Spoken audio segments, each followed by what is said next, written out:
day went for you? For me, I thought it was good. Felt like it was a pretty positive day from the broad jump, vert, to coming out here and running. I feel good about it. I feel like I showed my ability to be a quarterback at the next level, making the throws that I wanted to show, and obviously the athletic ability as well.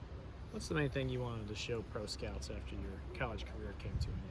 Yeah, well, I wanted to show them that I was continually improving, having a great conversation with the guys that represent me, from where we were in January to where we are now in terms of, my stock and things like that. It's grown a lot, and I think that's because I've showed at the Hula Bowl, at the NFLPA Bowl, and then out here today that I can play quarterback at the highest level, and that's what I wanted to show. I wanted to show what I could do, throwing, a comeback to the field, throwing a dig to the field, throwing a go ball, throwing a post, those type of things, to show that, again, that I can play quarterback at that level.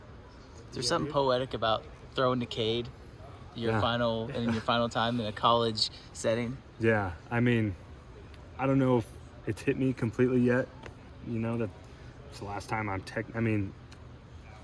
put aside the helmet, the K-State helmet at the NFLPA game, and I was like, okay, this is the last time I'm wearing a college helmet. But now it's here. I don't know when the next time. We'll probably throw together, again. But it was poetic. That last fade ball, he was my last throw, right in the corner, toe tap, just like that. And through all of it, we're at this point of crossroads, before getting to the NFL, trying to achieve our dream. How many teams have you spoken with so far?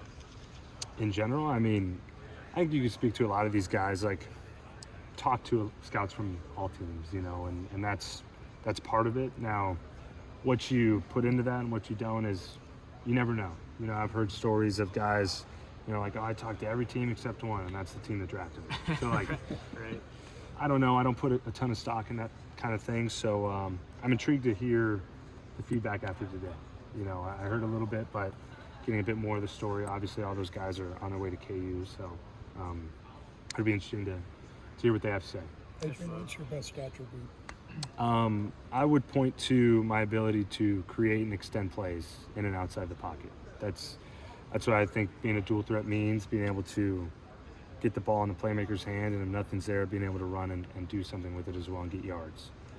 Beyond that, I'd like to say that being a captain is my biggest responsibility. That's something I take the most pride in throughout my college career, and that's something that I know I can bring to a team is leadership.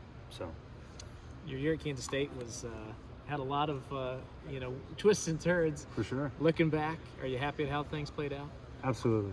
I wouldn't change a thing. See that? I do. Big 12 champs, baby. That's why I came here. I wanted to win. We did that, and I got to meet a ton of great guys. That quarterback room is special, and fostered relationships I'll have for life. So I'm thankful I chose to be here, and really putting that in perspective, I wouldn't have done it any differently. Can't control injuries, but it was a great year for us. Great year for K-State. And you think it helped your pro prospects playing here? Yeah, absolutely. I think Coach Klein does some great things offensively, and a tremendous offensive line, and great skill guys, Deuce Vaughn. All the reasons why I wanted to wear the purple, when I first got here. I'd say it's definitely helped me on the other side. How different is throwing an NFL ball compared to a college ball? Yeah. Well, it's a little bit bigger. The laces are different, so if you get a college ball, laces are like fatter. But the way this thing spins, man, it's the Duke, And if you notice, you look into it, you could find little W's, little Wilson W's, if you look around the leather. So it's awesome. You dream of just throwing the thing around, so it's been sweet. You studied that ball. Hey, you spent a lot of time with it. So.